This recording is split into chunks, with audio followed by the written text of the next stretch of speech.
Hi అండి. మనం ఈ బీరకాయ కూర ఎంతో రుచిగా టేస్ట్గా ఎలా చేసుకోవాలో చూసేద్దాం రండి. ఒక అర కేజీ బీరకాయలు తీసుకున్నామండి.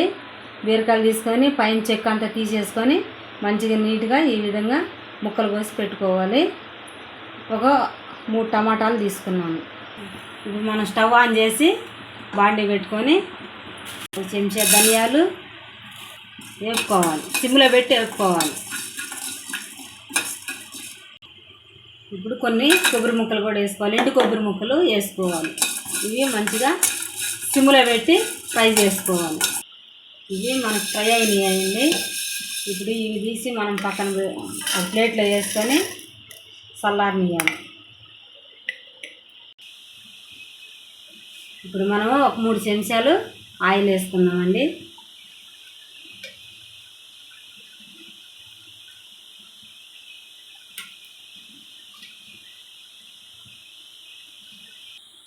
ఇప్పుడు మనము ఒక చెంచా పచ్చెనగపప్పు, ఒక చెంచా మినపప్పు, ఒక హాఫ్ చెంచా ఆవాలు, హాఫ్ చెంచా జీలకర్ర ఇవి మనం వేగనియాలి బాగా. ఇప్పుడు ఒక ఉల్లిగడ్డ, ఒక 3 పచ్చిమిరపకాయలు మధ్యకి చీల్చి వేసుకోవాలి.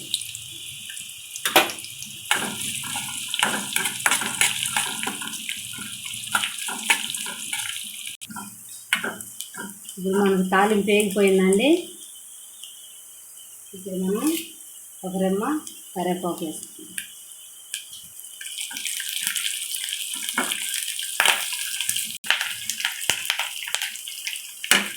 ఇప్పుడు ఒక చెంచా పసుపు,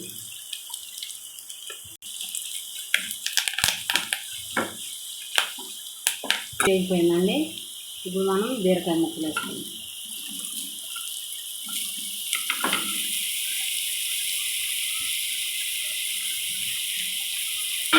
వీటిని బాగా కలుపుకోవాలి.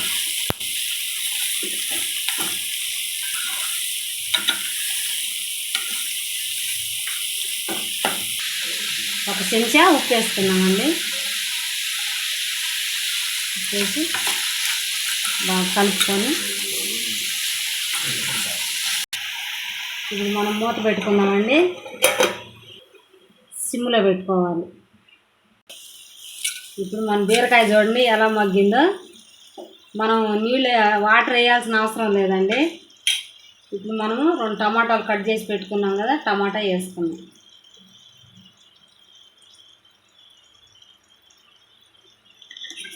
టమాటా వేసి మంచిగా కలిపి మూత పెట్టుకున్నాం.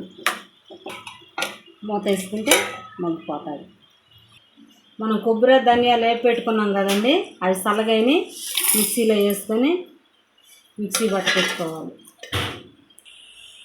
ఇప్పుడు ఇవి ఇట్లా వేసుకొచ్చుకున్నాం కదండి, 4 ఎల్లిపాయలు కూడా వేసుకొని మిక్సీ పట్టుకోవాలి. ఇప్పుడు మనం మూత తీసి మన కూర బాగా మగ్గిపోయిందండి. ఇప్పుడు మనం కారం వేసుకున్నాం. ఒక చెంచా కారం,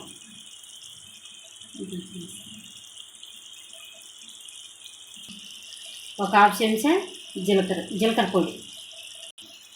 ఇప్పుడు ఇవన్నీ మంచిగా కలుపుకున్నాం. కారం, జీలకర్ర పొడి.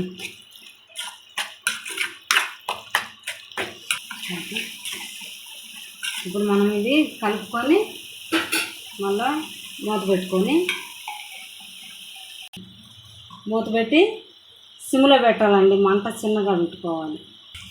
మన కూర ఆల్మోస్ట్ అయిపోయిందండి.